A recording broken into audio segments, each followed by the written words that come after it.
The rain pounded against Sarah Mitchell's windshield as she navigated the dark highway outside Chicago. It was the kind of storm that made sensible people stay home, but Sarah had never been accused of being sensible. Her nursing shift to the hospital had ended late, and all she wanted was to get back to her small apartment and collapse in a bed. Through the sheets of rain, she spotted something unusual. A black luxury car sat abandoned on the shoulder, its hazard lights blinking weakly in the darkness. A figure stood beside it, completely drenched and waving desperately at passing cars. Sarah had already driven past 3 stranded motorists that night, each time telling herself that someone else would help. But something about this person's frantic gestures made her foot ease off the gas pedal. Against her better judgment, she pulled over 20 feet ahead of the stranded car. In her rearview mirror, she watched the figure run toward her vehicle. As he approached, the interior light revealed a man in his 30s with dark hair plastered to his head and an expensive suit that was now ruined by the rain. Blood trickled from a cut above his left eyebrow. "Please," he said through a cracked window, his accent carrying a slight Italian lilt.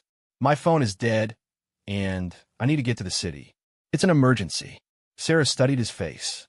Despite the blood and disheveled appearance, he had striking features, sharp cheekbones, intense dark eyes, and an air of authority that seemed odd for someone begging for help.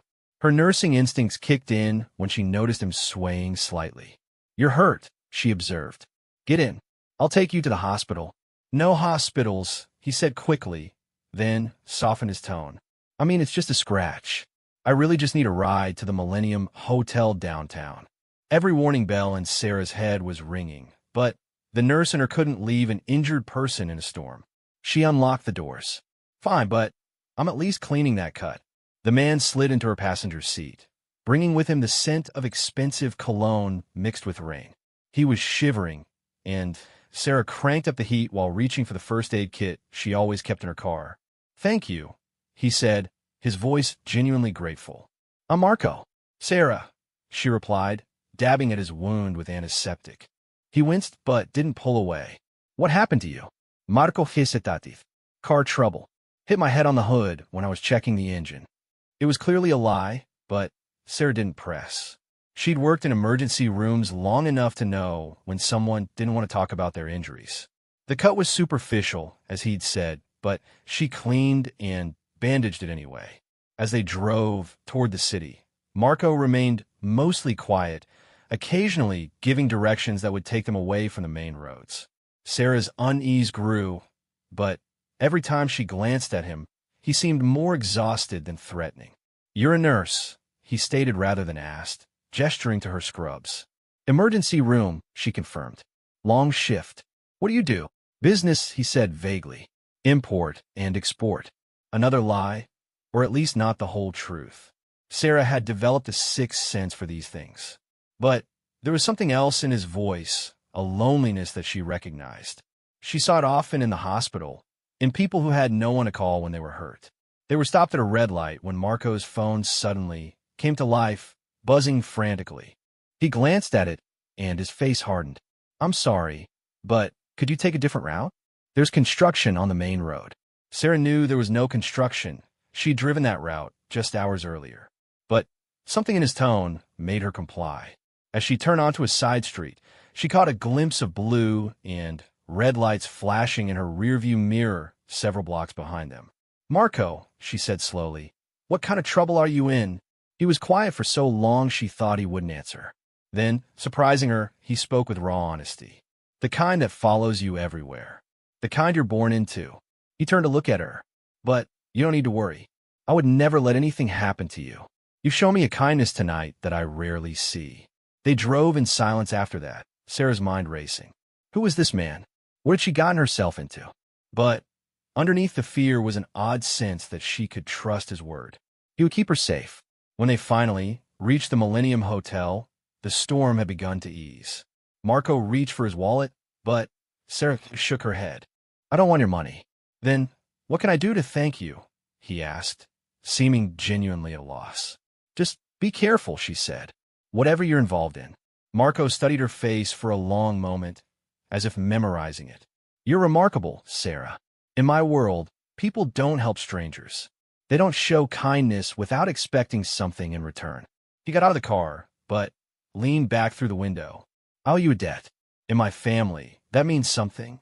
If you ever need anything at all, come to this hotel and ask for Mr. Rossi at the concierge. They'll know how to reach me." Before Sarah could respond, he was gone, disappearing into the hotel's grand entrance. She sat there for a moment, processing what had just happened. Then, she drove home, convinced she'd never see the mysterious Marco again. She was wrong. 3 weeks passed, and Sarah had almost convinced herself that the strange encounter during the storm had been less dramatic than she remembered. Life returned to its normal rhythm: 12-hour shifts, occasional dinners with colleagues, and quiet evenings in her studio apartment. She'd told no one about Marco, instinctively knowing it was a story better kept to herself. Then came the flowers. They arrived at the hospital on a Tuesday afternoon, a stunning arrangement of white orchids and red roses that must have cost more than Sarah made in a week. The cards simply read, "For kindness in the storm, Mr." Her colleague Jennifer whistled appreciatively. "Secret admirer? Those are Armani orchids. I tried to order some for my wedding and nearly fainted at the price." Sarah tucked the card into her pocket, her heart racing. How had he found out where she worked? Then, again, she'd been wearing her hospital scrubs with the logo clearly visible. Still, it felt like a boundary had been crossed. The flowers kept coming. Every Tuesday, a new arrangement would appear, each more elaborate than the last. Her colleagues began teasing her about her mysterious suitor, but Sarah deflected their questions. She thought about calling the hotel and leaving a message for Mr. Rossi to stop, but something held her back. Maybe it was the loneliness she'd glimpsed in Marco's eyes that night. Maybe it was her own loneliness, which she rarely admitted to herself. Or maybe it was simple curiosity about the dangerous stranger she'd helped. The 6th week, instead of flowers, a different gift arrived.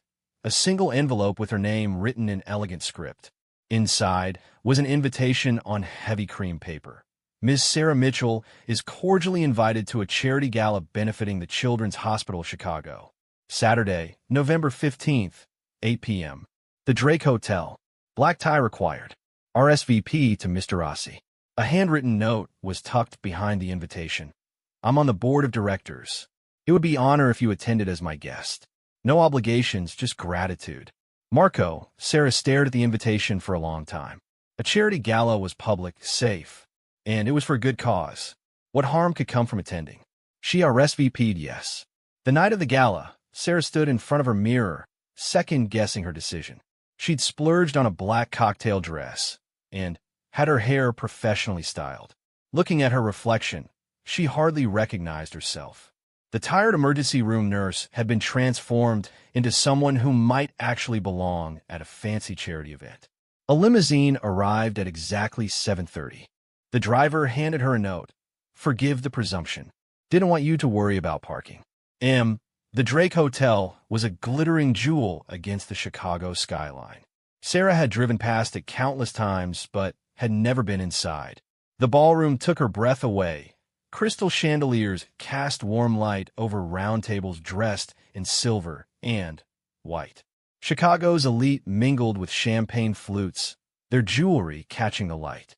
She was scanning the crowd nervously when a familiar voice spoke behind her. "You came." Sarah turned to find Marco in a perfectly tailored tuxedo. The cut above his eyebrow had healed, leaving just the faintest scar. He looked completely different from the desperate, rain-soaked man she'd helped. Confident, powerful, and undeniably handsome. "You clean up well," she said, trying to keep her voice light. His smile was warm. "So do you. Though I have to say, you looked just as beautiful in scrubs."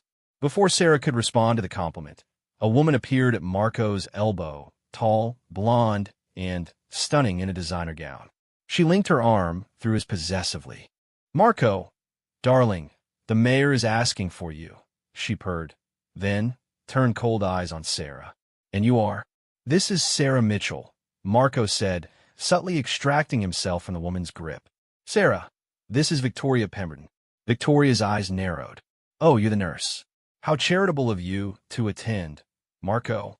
The way she said charitable made it clear she meant something else entirely. Sarah is my honored guest, Marco said firmly. If you'll excuse us, Victoria, I promise to introduce her to the hospital's director. He guided Sarah away with a gentle hand on her elbow. Once they were out of earshot, he apologized. Victoria's family has business dealings with mine. She sometimes forgets we're not actually together. She seems to think otherwise, Sarah observed. What Victoria thinks and what is true are often very different things, he said. Then, changing the subject, come, let me show you what your hospital has planned with the funds we're raising tonight. The evening passed in a blur of introductions and conversations. Marco stayed by her side, introducing her to doctors, business owners, and politicians as if she were someone important. He was charming and articulate when discussing the children's hospital, showing a depth of knowledge about the medical programs that surprised her. You really care about this cause, she said during a quiet moment. His expression grew serious. I've seen too much suffering in my life. If I can prevent even a small amount for these children, then perhaps. He trailed off. Perhaps what? Perhaps it balances the scales a little, he finished quietly. Sarah was about to ask what he meant when the lights dimmed and the auction began. She watched in amazement as Marco bid astronomical amounts on items, always winning with casual raises of his paddle. When a week-long stay at an Italian villa came up, he turned to her. Have you ever been to Tuscany? He asked. I've never been out of the country, she admitted. Something flickered in his eyes. He raised his paddle. The bidding war that followed was intense, with Victoria jumping in to compete. But Marco was relentless, finally, winning with a bid that made Sarah's head spin. That was too much, she whispered. It's for charity, he said simply. Then, lower, and perhaps one day you'll let me show you Italy. The words hung between them, loaded with possibility. Sarah felt her cheeks warm and was grateful when the auction moved on. Later, as they walked through the hotel's gardens, Sarah finally asked the question that had been burning all evening. Marco, who are you really? He stopped walking, turning to face her. The moonlight caught his features, and, for a moment, she saw vulnerability beneath the polished exterior. Someone who thought he had his life figured out until a kind stranger stopped for him in a storm, he said. Someone who's discovering that perhaps what he's been looking for has been missing from his world entirely. Which is genuine human connection, he said softly.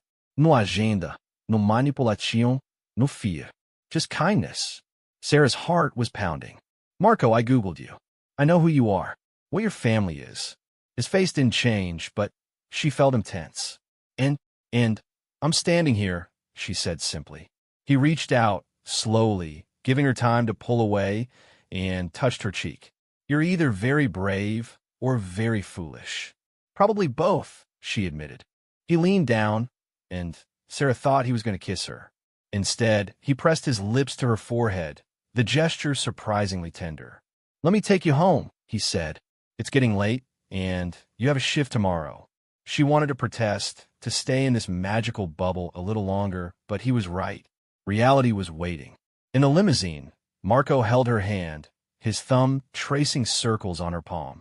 I want to see you again, he said. But you need to understand what that means. My life is complicated. There are dangers, rules, expectations. I've kept you separate from that world so far, but if we continue, are you warning me off? Sarah asked. I'm trying to be honest, he said, because once you're in my life, really in it, it's not easy to leave. My world doesn't work that way. Sarah thought about her empty apartment, her routine existence, the loneliness she carried like a secret. Then she thought about the way Marco looked at her, like she was something precious and unexpected. I'm not looking for easy, she said finally. His hand tightened on hers. Then, have dinner with me. Saturday. Not a public event, just us. Sarah nodded. Knowing she was crossing a line she couldn't uncross. But as the limousine pulled up to her building and Marco walked her to her door like a perfect gentleman, she found she didn't care. At her door, he kissed her hand. Until Saturday, Bella. Sarah watched him return to the limo, her lips tingling where he'd kissed her. She'd helped a stranger in a storm and discovered he was a Mafia boss. What she hadn't expected was to discover he might also be the answer to a loneliness she hadn't even admitted she felt. Saturday couldn't come fast enough. Saturday arrived with the kind of crisp Chicago autumn day that made the city shine. Sarah changed her outfit 3 times before settling on a simple but elegant wrap dress. Marco had sent a car again, but this time she recognized the driver, a kind-faced older man named Sal who chatted easily about his grandchildren during the ride. The restaurant was not what she expected. Instead of some flashy downtown establishment, Sal pulled up to a modest Italian place in a residential neighborhood. The sign read, "Nana's Kitchen," in faded letters. Marco was waiting outside, dressed in dark jeans and a cashmere sweater that made him look younger, more approachable. His face lit up when he saw her. "You were expecting something fancier," he said, reading her expression perfectly. "Maybe a little," she admitted. He offered his arm. "This place is special. You'll see." The interior was warm and inviting with checkered tablecloths and the scent of garlic and basil filling the air. An elderly woman rushed forward, speaking rapid Italian and pinching Marco's cheeks like he was 12 years old. "Sarah, this is Rosa. She's been trying to feed me since I was a boy," Marco said, gently extricating himself from her affectionate assault. Rosa turned her attention to Sarah, clasping her hands and beaming. "So beautiful. Marco, why you wait so long to bring nice girl here?" They were led to a corner table with a view of the kitchen. Sarah noticed how other diners nodded respectfully at Marco, but didn't approach. There was clearly an understanding here. "This doesn't seem like a Mafia hangout," Sarah said once they were alone. Marco laughed, a genuine sound that transformed his usually serious face. "That's because it's not. This is just home. Rosa knew my grandmother in Italy. She makes the same recipes." As if on cue, food began appearing without them ordering. Antipasti, fresh bread, a salad that looked like art. Rosa hovered, making sure Sarah tried everything.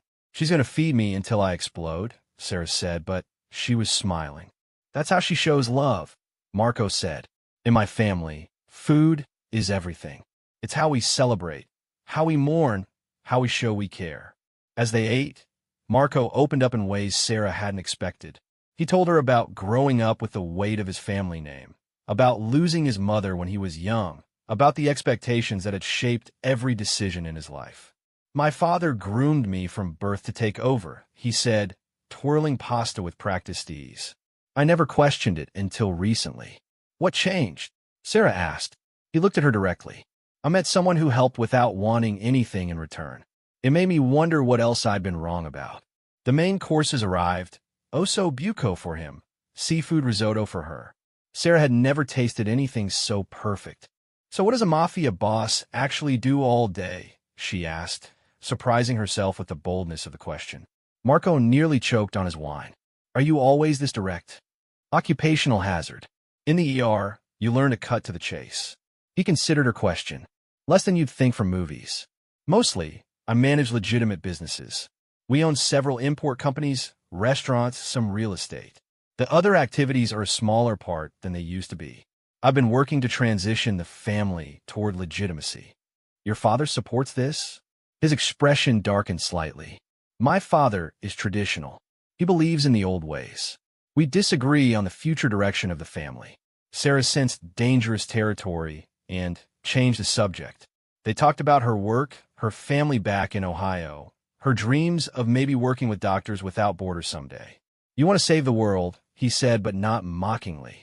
"Just my little corner of it," she replied. After dinner, they walked through the neighborhood. The sun was setting, painting the sky in shades of orange and pink. Marco pointed out landmarks from his childhood: the park where he learned to ride a bike, the corner store where he'd buy candy with stolen quarters. "It's strange," he said. "I can go anywhere in the world, but this neighborhood, this is the only place that feels real sometimes." They stopped at a small playground, sitting on a bench while children played nearby. Parents watched their kids with the casual vigilance Sarah recognized from the hospital, always alert for danger. "Do you want children?" Marco asked suddenly. Sarah was startled by the personal question. "Someday. I used to think no. My world isn't safe for children." But lately, he trailed off, watching a father push his daughter on a swing. Lately, I wonder if I'm using that as an excuse. If maybe I'm just afraid of being vulnerable. You don't strike me as someone who's afraid of much, Sarah said. He turned to her, his expression serious. I'm terrified right now. Why? Because I'm sitting here with you, and all I can think about is how much I want to kiss you. But I know if I do, it changes everything. You become a part of my world in a way that puts you at risk. And the thought of anything happening to you because of me, Sarah's breath caught. She could see the conflict in his eyes, desire warring with protection. She made the decision for both of them, leaning in to press her lips to his. The kiss was gentle at first, tentative.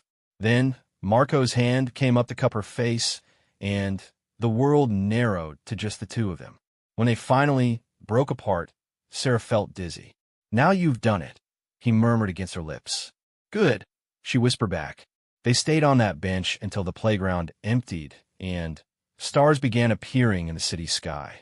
Marco told her about trips to Italy, about his dreams of opening a legitimate shipping business that had nothing to do with family obligations.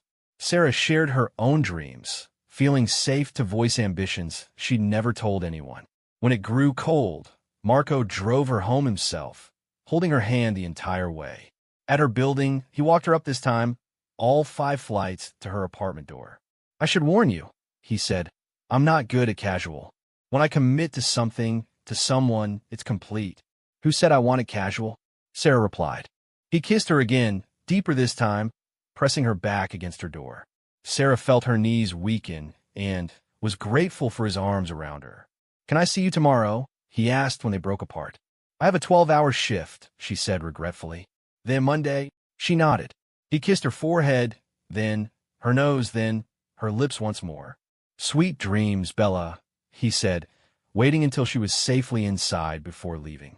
Sarah leaned against her closed door, heart racing. She'd kissed a Mafia boss. More than that, she was falling for him. The smart thing would be to end it now, before she got in too deep. But as she got ready for bed, remembering the way he'd looked at her, the way he'd shared pieces of himself no one else saw, she knew it was already too late for smart decisions. Her phone buzzed with a text. Thank you for tonight. For seeing me as just Marco. Sleep well, Angel. Sarah smiled, typing back. Thank you for showing me just Marco. He's pretty wonderful. His response was immediate. He thinks you're pretty wonderful too. Sarah fell asleep smiling, not knowing that across town, Marco was meeting with his father, defending his choice to date an outsider, making it clear that Sarah was non-negotiable. The old man was not pleased, but Marco stood firm. Some things, he decided, were worth fighting for. And Sarah Mitchell was worth everything. The next few months passed in a blur of stolen moments and carefully orchestrated dates. Marco had been serious about keeping Sarah safe. Their relationship existed in a bubble of protected spaces and trusted people.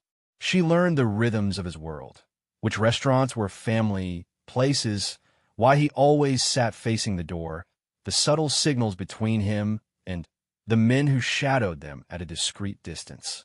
Your bodyguards are getting sloppy, she told him one evening over dinner. I spotted all 3 tonight.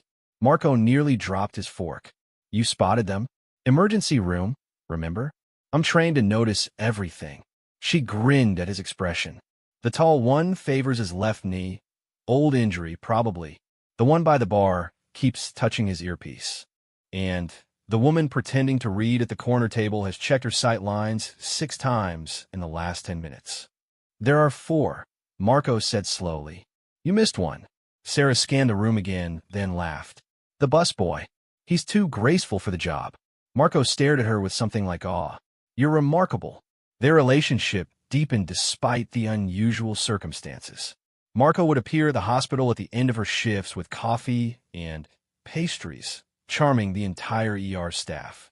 He donated new equipment to the department, always anonymously, though Sarah knew. On her days off, he showed her hidden corners of Chicago, architectural treasures, tiny museums, the best gelato outside of Italy. But it wasn't all romantic dates and sweet gestures. Sarah saw the other side, too. The late-night phone calls that made his jaw clench, the meetings he couldn't miss, the way his mood would darken after visits with his father. She learned to read the signs, to know when to push, and when to simply be present. One night, she found him on her doorstep at 2 a.m., something he'd never done before. His shirt was torn, knuckles bloody. "I'm sorry," he said. "I shouldn't have come here like this. I just needed to see you." Sarah pulled him inside without hesitation, her nursing instincts overriding everything else. Bathroom. Now, as she cleaned his wounds, neither spoke about what had happened. She'd learned that Marco would tell her what he could when he could. Some secrets were too dangerous to share. "There was a situation," he finally said as she bandaged his hands. "A younger member of the organization made a mistake. My father wanted to handle it the old way. I disagreed. And you won physically but lost the argument?" she guessed. His smile was rueful. "Something like that. Change doesn't come easy to the Rossi family." Sarah finished with his hands, then traced a finger along his jaw where a bruise was forming. "You're trying to be a different kind of leader. I'm trying to be the kind of man you could be proud of," he admitted. "I'm already proud of you," she said softly. He caught her hand, pressing it to his cheek. "How do you do that? See the best in me when I'm showing you the worst." "Because I see who you really are," Sarah said. "Not the boss, not the name, just you." He pulled her onto his lap, burying his face in her neck. They stayed like that for a long time, Sarah running her fingers through his hair while the city slept around them. That night marked a turning point. Marco began including her more in his life, introducing her to trusted members of his inner circle. She met his cousin Tony, a jovial man who ran the legitimate restaurant empire. She had coffee with Marco's sister Juliana, who lived in Boston and was a pediatric surgeon. "He's different with you," Juliana told her. "Lighter, more like the boy he was before her mother died." Sarah learned about the weight Marco carried, not just the family business, but the responsibility for hundreds of people who depended on the Rossi name for protection and income. She saw him mediate disputes, arrange for medical care for an employee's sick child, quietly pay for funerals and college tuitions. "It's not all like the movies make it seem," he told her one evening as they watched the sunset from his penthouse. "Yes, there's violence sometimes. Yes, we operate outside certain laws. But there's also community, loyalty, taking care of our own." "And the illegal parts?" Sarah asked, because she could not ask. "Are becoming smaller every year," he said. "My goal is to be completely legitimate within 5 years. My father thinks I'm destroying our heritage. I think I'm saving it." Sarah believed him. She saw how hard he worked to redirect the family's interests, the resistance he faced from old guard members who profited from traditional rackets. She also saw the toll it took on him. Their first real fight came 4 months into their relationship. Sarah had been threatened. Nothing overt, just a car that followed her too closely, phone calls with breathing on the other end. She hadn't told Marco, not wanted to worry him, but of course he found out. "How could you not tell me?" he demanded, pacing her living room like a caged tiger. "Do you have any idea what could have happened?" "I can take care of myself," Sarah shot back. "I'm not some delicate flower who needs protecting." "This isn't about you being delicate," Marco said. "This is about people using you to get to me. This is about my enemies seeing you as a weakness to exploit. So what? We just accept that I'll always be in danger. They'll always need bodyguards and safe houses and approved routes to work." Marco stopped pacing. "What are you saying?" Sarah felt tears prick her eyes. "I'm saying I don't know if I can do this. Live this way. I love you, but you love me." Marco interrupted, his expression stunned. Sarah realized what she'd said. They'd been together for months, and neither had said those words. Yes, I love you." But Marco crossed the room in 2 strides, capturing her face in his hands. "Say it again." "Marco, please." "I love you," she whispered. He kissed her with a desperation that took her breath away. When they broke apart, he rested his forehead against hers. "I love you too," he said. "More than I thought possible. Which is why I need you to trust me to keep you safe. Please, Sarah, let me protect you." The threat turned out to be from a rival family, testing Marco's resolve. He handled it with a combination of diplomacy and strategic force that Sarah didn't ask too many questions about. But she noticed the security around her doubled, and Marco's jaw stayed tense for weeks afterward. "Is this what we'll always be like?" she asked one night as they lay in bed. "Looking over our shoulders?" No, he said firmly. I'm going to build us a different life. It will take time, but I promise you, Sarah, one day we'll be free of all this. Sarah wanted to believe him, but she was also learning that in Marco's world, promises were easier made than kept, and the past had a way of refusing to stay buried. Still, when he held her close and whispered plans for their future, a house outside the city, children who could grow up without fear, maybe even that villa in Tuscany, she let herself hope. Love, she was discovering, was its own kind of dangerous territory. And, despite everything, she couldn't imagine navigating it with anyone but Marco. Everything changed on a cold February night. Sarah was working a particularly brutal shift. A multi-car accident had filled the ER beyond capacity. She was exhausted, running on coffee and adrenaline, when Maria appeared at the nurse's station. Sarah, there's someone asking for you. Says it's urgent. Sarah looked up from the chart she was updating. A man she didn't recognize stood near the entrance, expensive suit, nervous energy. One of Marco's men, though not one she knew. I'm working, she said. If Marco needs, it's about Mr. Rossi, the man interrupted. There's been an incident. He's asking for you. Sarah's blood ran cold. Is he hurt? Why didn't you bring him here? He's safe, but he needs you. Please. Sarah looked around the chaotic ER. They were slammed, and she was supposed to work another 6 hours. But if Marco was hurt, give me 5 minutes, she said. She found the attending physician, explained she had a family emergency. The lie came too easily now. Within minutes, she was in the back of a black SUV, speeding through the Chicago streets. They didn't go to Marco's penthouse or any of his usual locations. Instead, they pulled up to a veterinary clinic on the south side. Sarah's confusion grew as she was hustled inside, through the animal hospital to a back room that had been converted into a makeshift medical facility. Marco lay on a gurney, shirtless, a blood-soaked bandage around his torso. His face was pale, but his eyes were alert, finding hers immediately. I'm okay, he said quickly. It looks worse than it is. Sarah was already moving, her professional training overriding her personal terror. She peeled back the bandage to reveal a gunshot wound, through and through, missing anything vital but bleeding steadily. You need a hospital, she said. Can't, Marco gritted out. Too many questions. Can you? I need supplies, Sarah said, already making a list. She turned to the hovering men. Antibiotics, sutures, lidocaine if you can get it. Sterile gauze, lots of it. And someone needs to tell me exactly what happened. As she worked to stabilize Marco, Tony filled her in. A meeting had gone bad. Someone, they weren't sure who yet, had set Marco up. He'd been lucky. His security team had gotten him out, but not before taking a bullet meant for his heart. Who else is hurt? Sarah asked, noting the blood on Tony's shirt. Sal didn't make it, Tony said quietly. Sarah's hands stilled for a moment. Sal, the kind driver who'd shown her pictures of his grandchildren. Then, she forced herself to focus. She could grieve later. Right now, Marco needed her. She worked through the night, cleaning and stitching the wound with supplies that appeared as if by magic.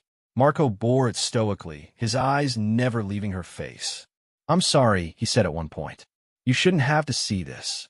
Shut up, she said, concentrating on her sutures. Save your strength for explaining why you thought a veterinary clinic was an appropriate alternative to a hospital. Doc here is a friend, Marco managed. Asks no questions. By dawn, Sarah had done what she could. The wound was clean, stitched, and bandaged properly. She'd pushed 4 antibiotics and fluids. Marco was stable, but he needed rest and monitoring. He can't be moved for at least 24 hours, she told Tony. Someone needs to watch him. Check his vitals every hour. If his fever spikes or there's any sign of infection, you override his stubborn ass and take him to a real hospital. Tony nodded. Will you stay? Sarah looked at Marco, who was fighting to keep his eyes open. She thought about her shift, her real life waiting outside this strange bubble of violence and secrets. Yes, she said simply. She stayed by Marco's side as he slept, holding his hand, watching his chest rise and fall. Tony brought her coffee and food she couldn't eat. Other men came and went, speaking in hushed Italian, reporting developments she only half understood. When Marco finally woke properly, the sun was setting again. His fever had broken, and his color was better. "Hey," he said softly. "Hey yourself," Sarah replied. "How do you feel?" "Like I got shot," he admitted, "but better with you here." Sarah's emotions finally overwhelmed her control. "You could have died. Sal did die. And for what? Some territorial dispute? Some stupid macho power play?" "Sarah, no," she cut him off. "I need to say this. I love you, Marco. But I can't do this. I can't wait for the call that tells me you're dead. I can't patch bullet wounds in veterinary clinics. I can't." "Marry me," Marco said. Sarah's words died in her throat. "What?" "Marry me," he repeated, struggling to sit up despite her protests. "I know this isn't how it's supposed to go. I don't have a ring. I'm half dead in a vet clinic, and you're rightfully furious with me. But I love you, Sarah Mitchell. I want to spend whatever time I have left on this earth with you." "Marco, you're on pain medication. I'm on antibiotics and clarity," he corrected. "Almost dying, tend to focus your priorities. Mine is you. It's been you since that night in the storm." Sarah stared at him, this impossible man who'd turned her life upside down. "You're serious." "Completely." He took her hand. "I'll retire. Step down. Let Tony take over. We'll go anywhere you want. I'll be whatever you need me to be. Just be my wife." "Your father will never allow it," Sarah said. "My father doesn't get a vote," Marco said firmly. "This is my life. Our life, if you'll have me." Sarah thought about all the reasons to say no. The danger, the complications, the complete insanity of marrying into a crime family. Then she looked at Marco's face, saw the love and determination there, and realized she'd made her choice months ago. "Yes," she whispered. Marco's face transformed with joy. He pulled her down for a kiss that was probably inappropriate for a man with a gunshot wound, but Sarah didn't care. When they broke apart, both were breathless. "We're doing this backwards," she said. "Normal people date, get engaged, plan a wedding. They don't get proposals in veterinary clinics. When have we ever been normal?" Marco asked. He had a point. Tony reappeared with champagne from somewhere. Sarah was learning not to question how Marco's people acquired things. The gathered men toasted their engagement with paper cups and genuine joy. "Welcome to the family," Tony said, kissing Sarah's cheeks. "God help you." The next months were a whirlwind. True to his word, Marco began the process of stepping back from family operations. It wasn't simple or quick. Extracting yourself from that life never was. There were negotiations, power transfers, careful diplomacy to prevent war between families. Sarah returned to her normal life, but with a new awareness of the currents running beneath Chicago's surface. She wore the engagement ring Marco had presented her with, a stunning vintage piece that had belonged to his grandmother, and fielded questions from colleagues about her mysterious fiancé. They were married on a perfect June day in the garden of Rose's restaurant. It was a small ceremony. Sarah's family from Ohio, Marco's sister, Tony, and a handful of trusted friends. Sarah had worried her parents wouldn't approve, but Marco had charmed them completely, presenting himself as a successful businessman ready to devote himself to their daughter. "He seems nice," her mother had said. "Intense, but he clearly adores you." If only she knew, Sarah had thought. The ceremony was simple but perfect. Sarah wore her grandmother's wedding dress, altered to fit. Marco looked devastating in his suit, his eyes bright with unshed tears as she walked down the aisle.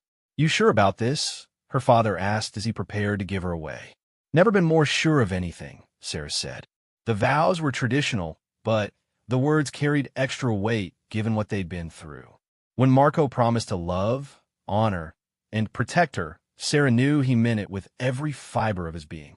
When she promised to stand by him in sickness and health, she'd already proven she would. "You may kiss the bride," the officiant said. Marco cupped her face gently. "I love you, Mrs. Rossi." "I love you too," Sarah whispered. Their kiss was interrupted by applause and Italian exclamations of joy.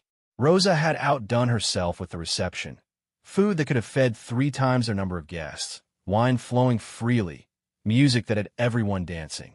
"No regrets?" Marco asked as they swayed together, the city lights twinkling around them. "None," Sarah said firmly. "You?" Only that I didn't find you sooner, he said.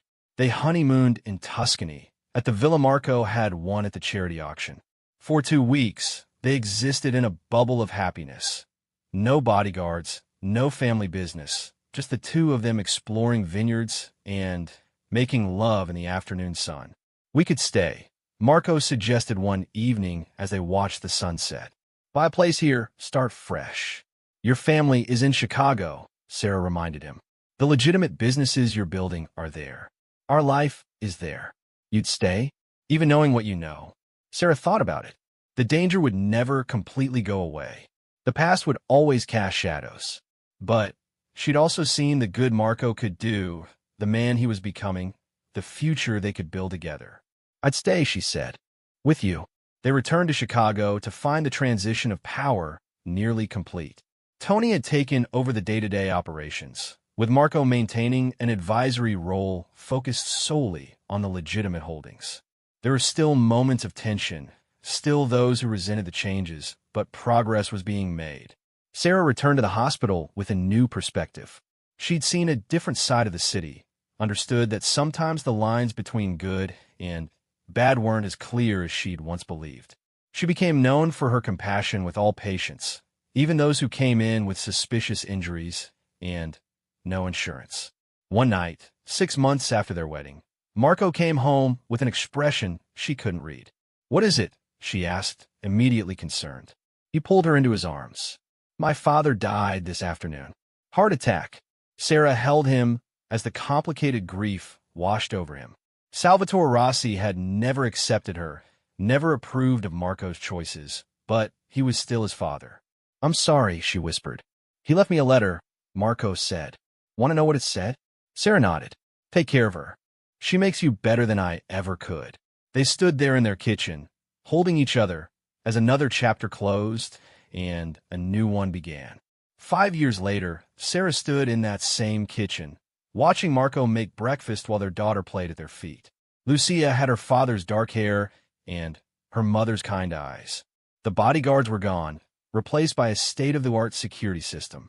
The legitimate shipping business was thriving. They'd even bought that villa in Tuscany for summers. "Mommy, tell the story," Lucia demanded. "What story, baby?" Sarah asked, though she knew. "How you met Daddy in the rain." Sarah caught Marco's eye and smiled. It was Lucia's favorite bedtime story, though they'd edited it significantly for young ears. No guns or veterinary clinics in their version. "Well," Sarah began, "it was a dark and stormy night." Marco wrapped his arms around her from behind, listening to her tell their story. He kissed her temple, whispering, "Thank you for stopping that night." "Best decision I ever made," Sarah whispered back. And as their daughter laughed at the funny voices Sarah made for the characters, as the morning sun filled their home with light, as the life they'd built together surrounded them with warmth and love, Sarah knew she meant it. She'd helped a stranger in a storm and discovered not just a mafia boss looking for love, but a man worth risking everything for. And, in return, she'd found a love story worth telling for generations to come.